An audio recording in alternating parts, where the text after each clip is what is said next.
लोग जाते हैं जो बीमार है वो, और जो पहले पहुंच जाता है वो चंगा हो जाता है। और ये 38 साल से बीमार है और वहां जब से पड़ा हुआ है, बहुत कोशिश किया, इसके पास कोई है नहीं, इसके पास कोई है नहीं, इसलिए खुद कोशिश करके जाता है, लेकिन जब तक पहुंचता है तब तक कोई और पहुंच जाता है। सब सोच सकते हैं एक दुखी आदमी, एक परेशान, एक जो है वो बार बार जाता है और बार बार निष्फल होकर के आता है, उसका मन अंदर से कितना टूट गया होगा, और कोई साथ में है भी नहीं। उस हालत में कमाल की बात है, उतने सारे बीमार लोग थे, लेकिन इसके पास यीशु जाता है और किसी के पास यीशु नहीं जाता। किसी और को यीशु नहीं कहता कि क्या तू चंगा होना चाहता है, लेकिन ये जिसका सहारा देने वाला कोई नहीं, ये जो वर्षों से बीमार है, ये जो बार बार जाता है, लौट कर आ जाता है, उस टूटे मन से है, पिसे हुए मन से है, उसके पास यीशु जाके पूछता है कि क्या तू चंगा होना चाहता है। और वो बहाना बनाता है कि प्रभु सच्चाई तो है कि मेरे पास कोई है ही नहीं, पानी तो हिलता है, लेकिन जब तक मैं जाता हूं तब तक कोई और पहुंच जाता है, क्योंकि कोई मेरे पास रहता तो शायद मुझे मदद करता। और प्रभु ने कहा ठीक है, तो अपनी खाट उठा और चल के, हालेलुया, और अपने खाट उठाया और चलने फिरने लगा। लेकिन प्रॉब्लम ये है कि वो दिन सब्त का दिन था, और शास्त्री, फरीसी, यहूदी को यही प्रॉब्लम था कि तुम चंगाई का कोई काम कुछ और दिन कर लो, क्योंकि हमारे प्रभु ने बताया कि सब्त के दिन हमें विश्राम करना है।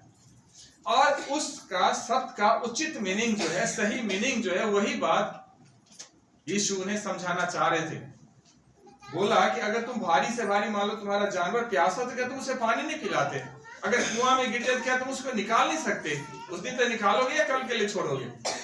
उसी तरह से इंसान जो इतने साल से बीमार है, अगर इसे चंगाई प्रभु दे रहा है तो इसमें क्या बुरा है?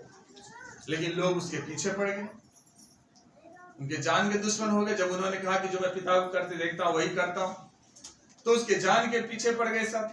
और उसके बाद जो पिछले दिन हमने सर्मन सुना था, उसमें हमने सुना था कि परमेश्वर जो हमें जीवन देता है वो यीशु के द्वारा देता है। हमारा न्याय यीशु के द्वारा, हमें अनंत काल की जीवन सब यीशु के द्वारा है, ताकि लोगों की बुद्धि खुले और समझ सके कि यीशु एक्चुअली है कौन। और तभी लोग समझने को तैयार नहीं।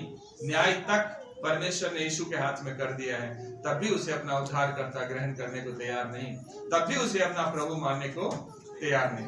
और आज का जो खंड है वो विशेष रूप से इस बात पर दिया गया है कि यीशु जो ईश्वर है उसके लिए गवाही दिया गया कुछ लोगों के द्वारा। वो इस बात को प्रूव करता है कि यीशु में वो ईश्वरत्व पाया गया है, यीशु है जो प्रभु है।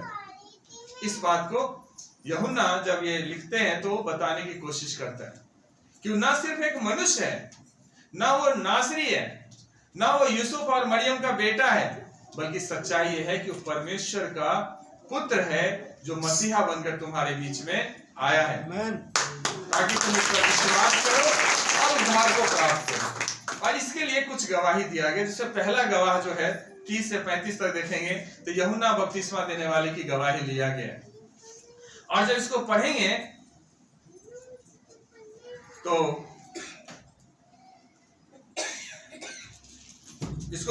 यहाँ इस तरह से लिखा हुआ है कि मैं अपने आप से कुछ नहीं करता, जैसा सुनता हूं वैसा न्याय करता हूं, और मेरा न्याय सच्चा है, क्योंकि मैं अपनी इच्छा नहीं परंतु अपने भेजने वाले की इच्छा चाहता हूं। और यदि मैं आप ही अपनी गवाही दूं तो मेरी गवाही सच्ची नहीं का मतलब ये नहीं कि सच्चा नहीं है, मैं झूठ बोल रहा हूं। इसका मतलब ये है कि जो तुम्हारा व्यवस्था कहता है कि 2 जने की गवाही से उसको प्रूव किया जाता है, उस बात को लेकर कि अगर मैं अपनी बड़ाई खुद करूं तो शायद वो उतना ठीक नहीं रहेगा जितना कि तुम दूसरों के द्वारा सुनते हो। और यूहन्ना बपतिस्मा देने वाला जब आया, बपतिस्मा देना शुरू किया, अपनी सेवकाई की शुरुआत करी, तो उनके गवाही को उन्होंने बताया कि वो यूहन्ना बपतिस्मा देने वाला जो गवाही दिया है उस बात पर उन्होंने जोर डाला कि उसने इस बात की गवाही दिया। बोला कि एक और है जो मेरी गवाही देता है, और मैं जानता हूं कि जो मेरी गवाही देता है वो सच्ची है। तुमने यूहन्ना से पूछवाया और उसने सच्चाई की गवाही दी है, परंतु मैं अपने विषय में मनुष्य की गवाही नहीं चाहता, तो भी मैं ये बातें इसलिए कहता हूं कि तुम्हें उद्धार मिले। तुम्हें क्या मिले? उद्धार मिले। तुम विश्वास करो। वह तो जलता और चमकता हुआ दीपक था। यूहन्ना बपतिस्मा के देने वाले के बारे में बोला गया, और तुम्हें कुछ देर तक उसकी ज्योति में मगन होना अच्छा लगा। वो गवाही देता है, जब उन्होंने शुरू किया यूहन्ना बपतिस्मा देने वाले, तो मत्ती रची सुसमाचार में उसका जिक्र है, लूका में उसका जिक्र है शुरू में, और लिखा है यूहन्ना कहता है कि मैं तो पानी से तुम्हें मन फिराव का बपतिस्मा देता हूँ। हालेलुया। यूहन्ना क्या कहता है? मैं तो तुम्हें पानी से मन फिराव का बपतिस्मा देता हूँ, परंतु जो मेरे बाद आने वाला है वो मुझसे शक्तिशाली है। वो क्या है? मुझसे शक्तिशाली है। मैं उसके जूती उठाने के योग्य भी नहीं हूँ। जूती उठाने की जिम्मेदारी दास लोगों का होता था, गुलाम लोगों का होता था, लेकिन यूहन्ना कहता है मैं तो इस योग्य भी नहीं हूँ कि मैं खुद को उसका दास दूं। इस योग्य भी मैं नहीं हूँ। वह तुम्हें पवित्र आत्मा और आग से बपतिस्मा देगा। कैसे बपतिस्मा देगा? पवित्र आत्मा और आग से बपतिस्मा देगा। ये एक अलग टॉपिक बन जाता है, पवित्र आत्मा और आग का बपतिस्मा क्या होता है, उसका जिक्र अभी हम नहीं करेंगे, हम सीधे आगे निकलेंगे। यूहन्ना बपतिस्मा देने वाला जो आया वो पानी से बपतिस्मा दिया, लेकिन यीशु वो किससे दिया? पवित्र आत्मा और आग से बपतिस्मा। ये गवाही दिया यूहन्ना बपतिस्मा देने वाले ने प्रभु यीशु के बारे में, जिसको हमें मानना है। और वो जलता हुआ ज्योति इसलिए कहा गया, वो दीपक इसलिए कहा गया कि कहता है कि मन फिराव के योग्य फल लाओ। कई बार हम लोग, या अब तो हम लोग प्रभु को जान चुके, हम लोग रोशनी में आ चुके हैं, लेकिन जो संसार की धार्मिकता में उसकी अगर बात करूं तो वो क्या सोचते हैं कि अगर हम कुछ भले काम कर लें, अगर हम किस मजबूर की सहायता कर दें, कुछ अच्छे काम कर दें, तो परमेश्वर हमें क्या कर लेगा? स्वर्ग में आने की परमिशन दे देगा। यह सच्ची बात नहीं है। अगर आप परमेश्वर के पास जाना चाहते हो, परमेश्वर के साथ रहना चाहते हो, अनंत जीवन को प्राप्त करना चाहते हो, तो शुरुआत जो है ना वो है मन फिराव। कहां से शुरुआत है? मन फिराव। मन फिराव का मतलब कि हर वो काम जो पहले आप परमेश्वर के विरोध में करते थे, उन सारे कामों से मन फिरा लीजिए। मतलब उन सारे कामों को छोड़ दीजिए। उन सारे कामों को क्या करना है? छोड़ देना। और तब हमें परमेश्वर के शिक्षा के अनुसार से हमें आगे प्रभु बढ़ना है। यहाँ ये है, पूरी तरह से यू टर्न लेना है आपको, पूरी तरह से। अगर आप सोचेंगे कि हम उधर भी लगे रहें और इधर भी लगे रहें, तो ये संभव नहीं है। आप नहीं प्राप्त कर सकते उस जीवन को। और ना ही कई बार लोग सोचते हैं ना कि कुछ फल फूल चढ़ा देंगे तो परमेश्वर प्रसन्न हो जाएगा, कुछ बलिदान चढ़ा देंगे तो परमेश्वर प्रसन्न हो जाएगा, कुछ सोने चांदी चढ़ा देंगे तो परमेश्वर प्रसन्न हो जाएगा। ये सब आपका है या उसका है? सब तो उसी का है। उसी का लेके उसी को चुना लगा देंगे तो कैसे बात बनेगी? नहीं हो सकता ना। लेकिन हमारे अधिकार में जो है वो है हमारा मन फिराव। हमारे अधिकार में कि हम उन बुराइयों को छोड़ें और प्रभु की तरफ चलें। हमारा परमेश्वर कभी जबरदस्ती नहीं करता। मेरे प्रिय में अगर बता दूं, अगर हमारा परमेश्वर जबरदस्ती करता ना तो इस संसार में हवा चलना बंद हो जाता, जीवन मुश्किल हो जाता अगर वो जबरदस्ती करते। क्योंकि यहाँ कोई है ही नहीं जो धर्मी है। किसी के कर्म ऐसे हैं ही नहीं जो उसको प्रसन्न कर सके। वो तो उसकी महिमा, उसकी बड़ाई, उसकी खुशी है जो हम पर उसने उड़ेला है। वो दया को हम पर उड़ेला है और यीशु मसीह के द्वारा हमें बुलाया है। लेकिन मन फिराव होने के बाद ही हम आगे जीवन में फलवंत हो सकते हैं। अगर नहीं होगा तो प्रॉब्लम हो जाएगी।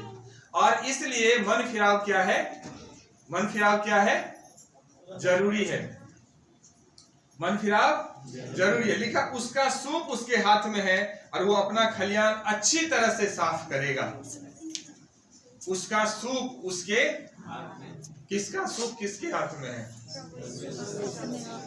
यीशु के हाथ में न्याय दंड है। ऐसे समझिए, यीशु के हाथ में क्या है? न्याय दंड है। वो सूप जिससे अपना खलियान अच्छी तरह से साफ, अगर पहले, अब तो थ्रेशर का जमाना हो गया, लेकिन पहले अगर आप जानते होंगे, देखते होंगे, तो पहले क्या होता था? सूप से ही खलियान को साफ किया जाता था। अन्न को एक तरफ और भूसी को एक तरफ किया जाता था। लेकिन अब वो बात नहीं है, अब थ्रेशर हो गया। लेकिन वो सूप क्या करता था कि भूसे को अलग कर देता था। जब उससे हवा चलाई जाती तो भूसे को क्या किया जाता था? अलग कर दिया जाता था। सो कहता है कि सूप उसके हाथ में, अपना खलियान अच्छी तरह से साफ करना। मेरे प्रिय, मेरा ये कहना है, न्याय के दिन कोई बाईपास नहीं है जहां से आप निकल के स्वर्ग चले जाएंगे। कोई बाईपास नहीं है, और नहीं उसका पलक झपकेगा कि आप पलक झपकते ही निकल जाओ कहीं से।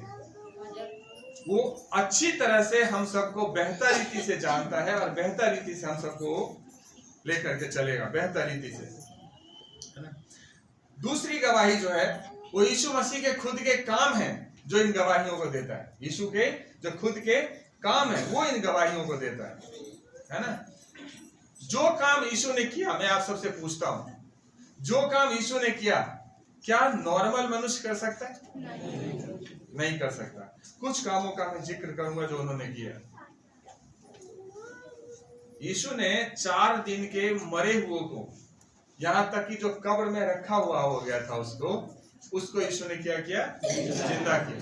और जिंदा करने के लिए ना तो वो कोई ऑपरेशन किया, ना उसे कोई दवा खिलाई, ना उसको वेंटिलेशन पे रखा, ना किसी और तरह का कोई ट्रीटमेंट दिया। उसने बोला, हे लाजर, मैं तुझसे कहता हूं बाहर निकल। और वो कैसे निकला पता है?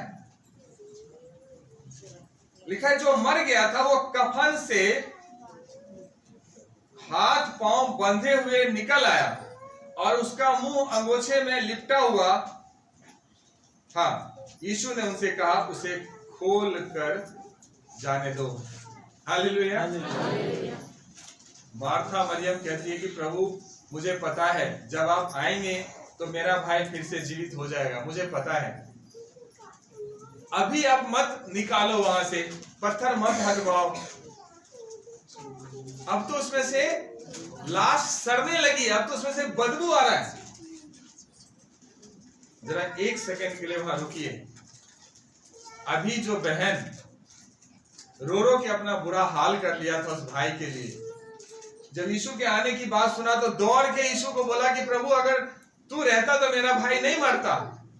लेकिन अब जब उसके जिंदा होने का समय आया है, जिसको प्रभु ने पहले कह दिया कि पुनरुत्थान और जीवन मैं हूं, अगर कोई मर भी जाए अगर मुझ पर विश्वास करे तो अभी वो क्या हो जाएगा? जीवित हो जाएगा। और जब यीशु उसको जिलाने के लिए पहुंचा है तो बहन ही क्या कह रही है? प्रभु अब उसके शरीर से दुर्गंध आ रही है, बदबू आ रहा है, उसको छोड़ दो। ये है संसार का प्रेम। लेकिन हमारे परमेश्वर का प्रेम क्या है? हे लाजर, मैं तुझसे कहता हूं बाहर निकल। और कब्र में से वो 4 दिन का मुर्दा बाहर निकल गया। क्या कोई मनुष्य इस काम को कर सकता है? क्या किसी मनुष्य के बस की बात है? ये इतना बड़ा चमत्कार यीशु के सिवा ना कोई पहले किया और ना कोई कर सकता है। दूसरा चमत्कार उन्होंने किया, आंधी और तूफान को शांत करके। मैंने बताया मृत्यु पर यीशु का अधिकार है, उसके काम देख लीजिए। दूसरा, सृष्टि पर उसका अधिकार है, आंधी और तूफान को देख लीजिए। चेले डूबने लगे, पानी फेंक फेंक के थक गए, कह रहे प्रभु तुझे कुछ भी मेरा ध्यान नहीं, हम तो नाश हो जाएंगे ऐसे में। यीशु ने भी एक बाल्टी लेके पानी फेंकना शुरू कर दिया, चलो सब लोग मिलकर पानी फेंकते हैं। ऐसा किया? नहीं। यीशु ने डांटा आंधी और तूफान को कि शांत हो जा, थम जा। और वो आंधी तूफान क्या हो गया? शांत हो गया, थम गया।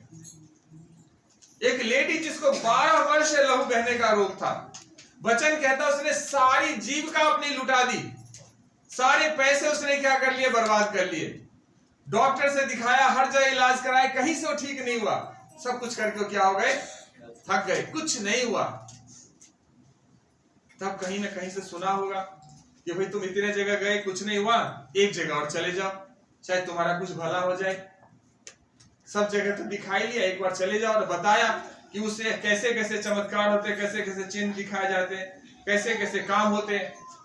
और जब उसने इस तरह से बोला तो उसके अंदर विश्वास जगी और उसने सोचा अगर मैं उसके वस्त्र ही को छू लूंगी तो सही हो जाऊंगा।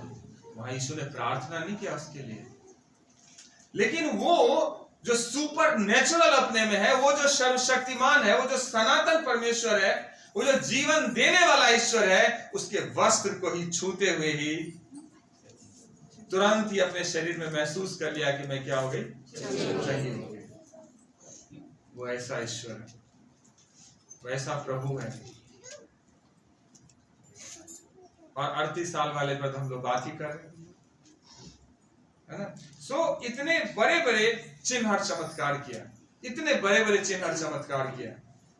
एक पहला चमत्कार जो उन्होंने किया, सोच सकते हैं कि शुरू में कोई काम करता है तो उसको अनुभव नहीं होता, तो शुरू में थोड़ा काम गड़बड़ कर जाता हो, लेकिन पानी को क्या बना दिया। वहां एक पद लिखा हुआ है जो मैंने नोट करा, लिखा है जब भोज के प्रधान ने वह पानी चखा, क्या चखा, पानी चखा जो दाखरस बन गया था और नहीं जानता था कि कहां से आया। सेवक मटके में से क्या निकाल के ले गए थे, पानी। रास्ते में कोई प्रोसेस हुआ था क्या, नहीं। रास्ते में कोई प्रोसेस नहीं हुआ था ना, सीधे ले गए। और पीने वाले ने जब उस पानी को पिया उसे क्या लगा, हालेलुया। हमारा परमेश्वर ना इंसान के इंटरनल कैरेक्टर को भी क्या कर देता है, बदलने की शक्ति रखता है। आदमी को बाहर से तो बदलता है, लेकिन अंदर से भी वो क्या कर देता है, बदल। ऐसे बड़े बड़े चिन्ह और समय, ये तो थोड़ा थोड़ा बताया आपको, बाइबल को पढ़ेंगे तो बहुत सारे हैं।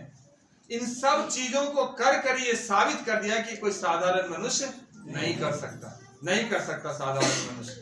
बड़े से बड़े, आज साइंस इतना डेवलप हो गया, इतना साइंस डेवलप हो गया, लेकिन साइंस के लिए एक चैलेंज है कि एक मरे हुए को जिंदा कर दे, चैलेंज है। लेकिन यीशु ने बोला और मरा हुआ जो था वो भी क्या हो गया, जिंदा हो गया।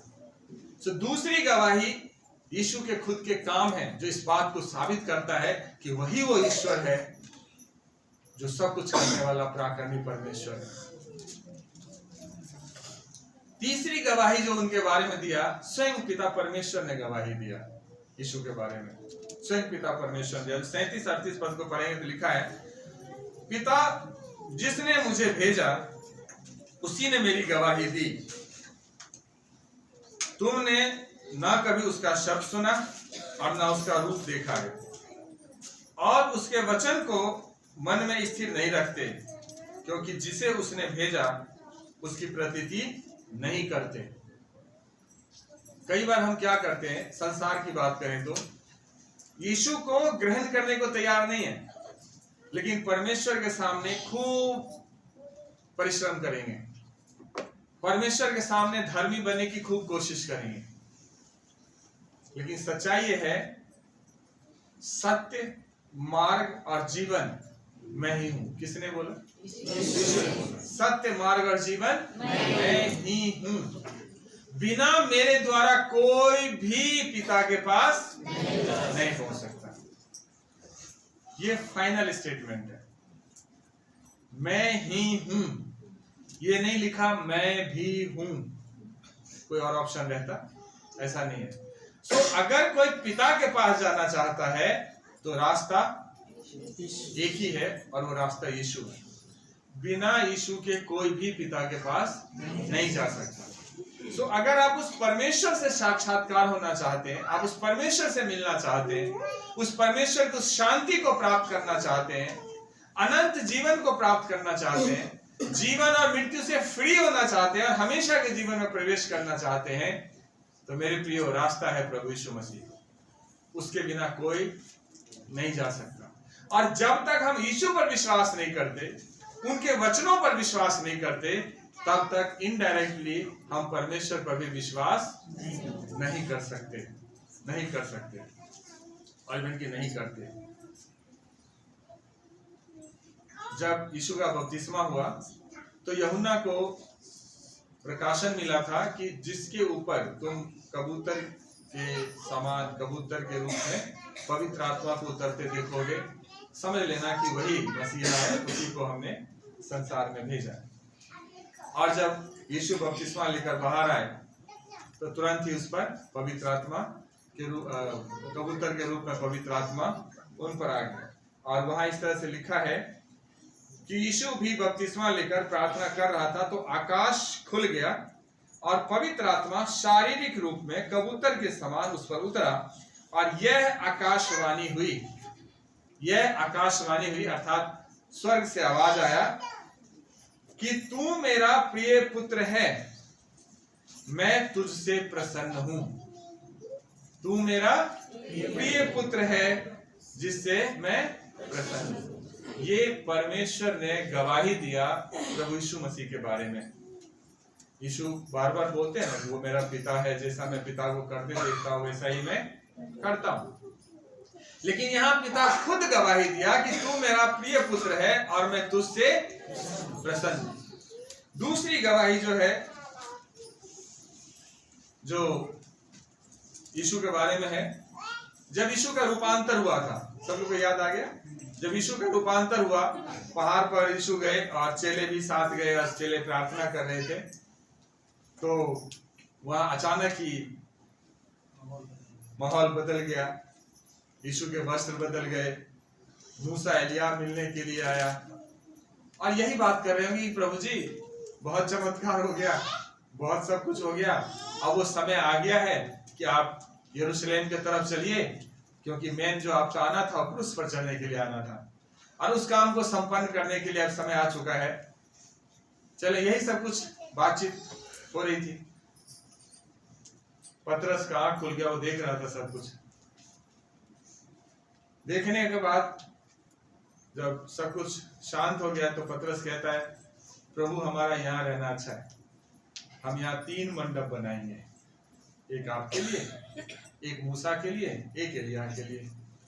मुझे लगता है पतरस के माइंड में ये प्लान था कि जो मंडप सुलेमान ने बनाया उससे नामी गामी फेमस यहाँ पर मंदिर हम बनाएंगे, दूर दूर देश से लोग यहाँ आएंगे और अपना तो फिर सब कुछ ठीक रहेगा, है ना। जो चेला बनने का जो सपना था वो भी पूरा हो गया और हमेशा के लिए जीवन रोटी का जो व्यवस्था है वो भी हो गया। शायद ऐसा मन में प्लान चल रहा होगा, लेकिन प्रभु के आने का ये योजना नहीं था। आदमी हमेशा उन बातों को ज्यादा सोचता है जो उन्होंने पीछे दिनों में देखा है। आप देख लेना अपने आप पर, वो करें, ये जो आपका एक्सपीरियंस रहा है उसी के अकॉर्डिंग आप आगे के लिए भी सोचते हैं। तो जिन चीजों को पीछे आपने देखा उन्हीं चीजों को आप आगे भी सोचेंगे, देखने की कोशिश करेंगे। और वो ऐसे ही अपना सजेशन प्रभु यीशु मसीह को बता रहे थे कि तुरंत ही आकाशवाणी हो गया। लिखा है, वह बोल ही रहा था कि देखो एक उजले बादल ने आकर उन्हें छा लिया और देखो उस बादल में से यह शब्द निकला, यह मेरा प्रिय पुत्र है जिससे मैं प्रसन्न हूं, इसकी सुनो। हालेलुया। किसकी सुनो? इसकी सुनो। अपनी आइडिया मत लगाओ, है ना। उस मंदिर के पीछे मत भागो, मंडप बनाने के पीछे मत भागो, ये जो कहता है वो करो। और आज यही तो है, यही तो कहा गया। आपको पता है जब कब्र में यीशु की लाश ढूंढने के लिए महिलाएं सब गई थी, जो प्रभु की चेलियां थी, जब गई थी वहां पर अपने सारे मसाले गंध रस से सब लेके गई थी वहां पर, तो वहां स्वर्गदूत ने एक बात बोला जो आज भी उतने ही प्रभावशाली ढंग से लागू होता है। क्या बोला? कि तुम जीवते को मुर्दों में क्यों ढूंढ रहे हो? वो जी उठा हो या नहीं है। आज पूरा संसार उस जीवते को कहां ढूंढ रहे हैं? मरे हुए। उस जीवते को आज भी मरे हुए ढूंढ रहे हैं, जो आज से 2000 साल पहले ढूंढ रहे थे। और यही हमें समझना है, वो जीवित हो उठा है, वो यहां नहीं मिलेगा। हमें उसकी सुनना है कि वो कहता क्या है। जो वो कहता है, जब उसके अनुसार हम चलते हैं तब वो प्रसन्न होता है। जब हम परमेश्वर की बातों को मानते हैं, उसके अनुसार चलते हैं, तो प्रसन्न होता है।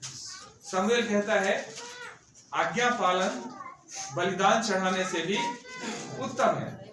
हम लोग बलिदान चढ़ाने के लिए हमेशा तैयार रहते हैं, लेकिन आज्ञा पालन का जब समय आता है तो मुश्किल हो जाता है ना? वो क्या हो जाता है? मुश्किल हो जाता है।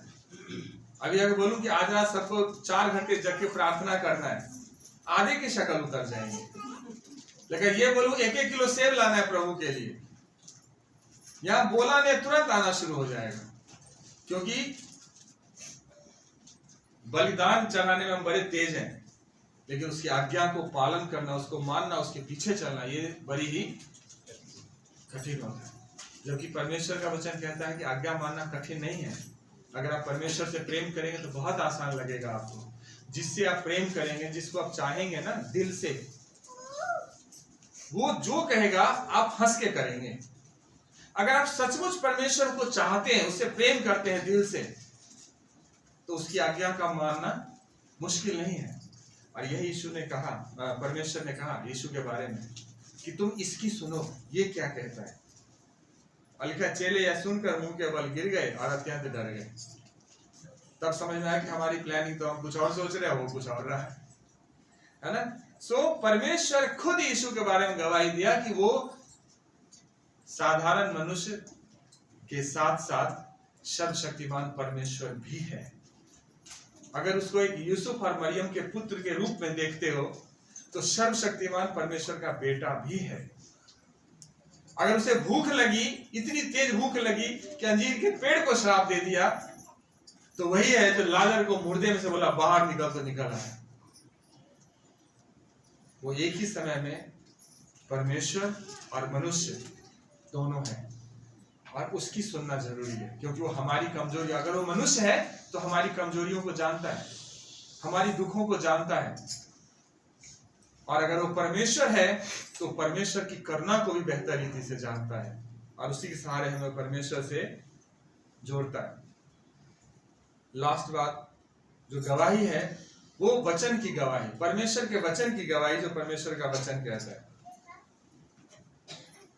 40 पद में इस तरह से लिखा है, फिर भी तुम जीवन पाने के लिए मेरे पास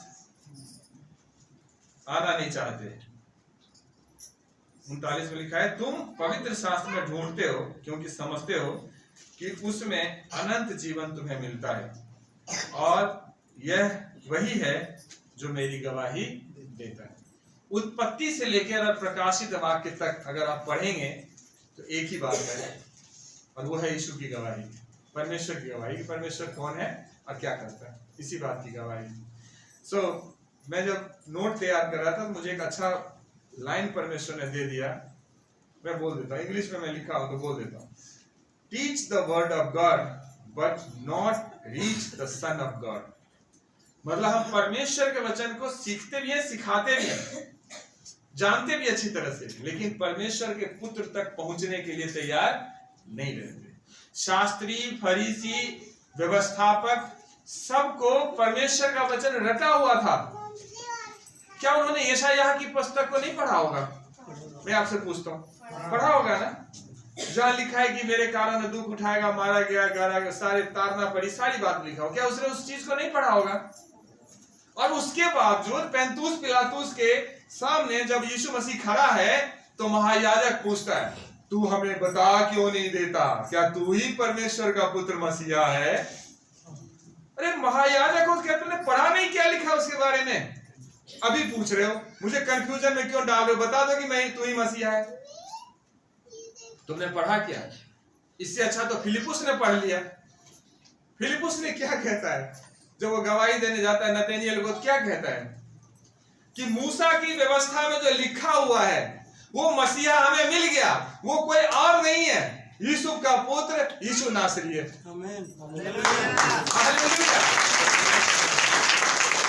एक नॉर्मल सा विश्वासी वो बता दिया कि वो कौन है, लेकिन शास्त्री, फरीसी, याजक, महायाजक जो दिन रात इसी में लगे रहते उन्हें पता ही नहीं। कारण क्या है पता है? एक गरीब घर का लड़का, एक कारपेंटर, एक बढ़ई का बेटा के सामने मैं कैसे झुकूं? मैं तो महायाजक हूं, राजा महाराजा मेरे पास आके झुकते हैं, मैं क्यों उसके सामने झुकूं? कहीं ना कहीं ये ईगो उसके अंदर था जो ये मानने को उसको तैयार नहीं होने दे रहा था कि हाँ यही मसीहा है। मेरे प्रिय, ये चीज हमें खत्म करना है, हमें उसकी सुनना है। हमें क्या करना, उसकी वचन पढ़ते हैं, बहुत अच्छा है, पढ़िए, खूब अच्छा है, लेकिन जब भी आप वचन पढ़ो ना, ध्यान सुनना, मैं बोलने जा रहा हूं कुछ। जब भी आप वचन पढ़ो ना, तो उस वचन के द्वारा दूसरों में से कमी निकालने के बजाय अच्छा होगा उस वचन में आप मसीहा को ढूंढो, यीशु को ढूंढो कि वो क्या कह रहा है ना। कई बार हम कहते हैं वचन में देखो ऐसा लिखा, फलाना ऐसा करता है, फलाना ऐसा करता है, वचन ऐसा कहता है। हमारी आधी जिंदगी इसी में बीत जाता है। ये सही तरीका नहीं है। अगर मैं वचन पढ़ता हूं तो मैं ये ढूंढूंगा कि मेरा प्रभु मुझसे क्या बात करता है और क्या कहना चाहते हैं, ठीक है ना। और यही कमी थी वहां पर। जब एक वो बहुत अच्छा बोलता है जो खोजा था, जब वो जा रहा था और परमेश्वर की आत्मा ने फिलिपुस को बोला कि जा, वो जो खोजा जा रहे हैं उससे जाके बात कर और बता। तो जब जा रहा था तो वो किताब पढ़ रहा था, लिखा है फिलिपुस ने उसकी ओर दौड़कर उसे जो यशायाह की पुस्तक पढ़ते हुए सुना और पूछा कि तू जो पढ़ रहा है क्या उसे समझता भी है? तू जो पढ़ रहा है क्या उसे वो बहुत अच्छा बोला कि उसने कहा जब तक कोई मुझे ना समझाए तो मैं क्यों कर समझूं। जब तक कोई ना समझाए तब तक कैसे समझूं। उसमें पढ़ रहा था कि मेरे ही कारण बंद किया गया, मेरे ही कारण घायल हुआ, मेरे ही कारण उस पर ताड़ना पड़ी। तब फिलिपुस ने उसको समझाया वो कोई और नहीं है, वो वही यूसुफ का बेटा यीशु नासरी जिसे क्रूस पर कुछ दिन पहले चढ़ा दिया गया, वही है। और तब उसने मन फिराया, बोला देखो पानी भी यहाँ है, अब बपतिस्मा लेने में क्या देर है। और फिलिपुस ने कहा अगर तुम पूरे मन से विश्वास करते हो तो ले सकते हो, और उसने मन फिराया। वचन जब हम पढ़ते हैं मेरे प्रिय, तो बहुत ज्यादा जरूरी है कि हम वचन में ढूंढें कि वो क्या कह रहा है। जो कहा गया उसकी सुनो, तो उसकी अर्थात परमेश्वर की सुनो कि वचन के द्वारा परमेश्वर हमसे क्या बात करता है। एक प्रॉब्लम जो आती है, जो 44 में लिखा है, तुम जो एक दूसरे से आदर चाहते हो और वह आदर जो अद्वैत परमेश्वर की ओर से नहीं चाहते, किस प्रकार विश्वास कर सकते हो। कई बार हम परमेश्वर को छोड़ देते हैं इसलिए कि हमें मनुष्यों में निरादर ना हो जाए। आज हमारे देश में बहुत सारे ऐसे विश्वासी हैं जो हैं लेकिन उजागर नहीं होना चाहते, उजागर होना नहीं चाहते।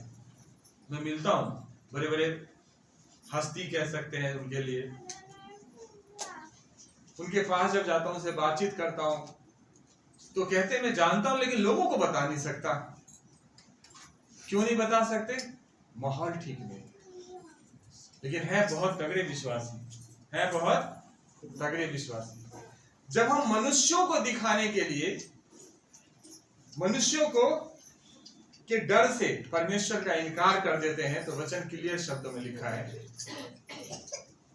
कि मैं भी क्या करूंगा, इनकार करूंगा। जब हम मनुष्यों से आदर पाना चाहते हैं लेकिन परमेश्वर से आदर पाना नहीं चाहते, तब हम परमेश्वर के साथ सही से नहीं चल सकते, सही से नहीं चल सकते। हमें वहां भी खुद को क्या करना है, ठीक करना है,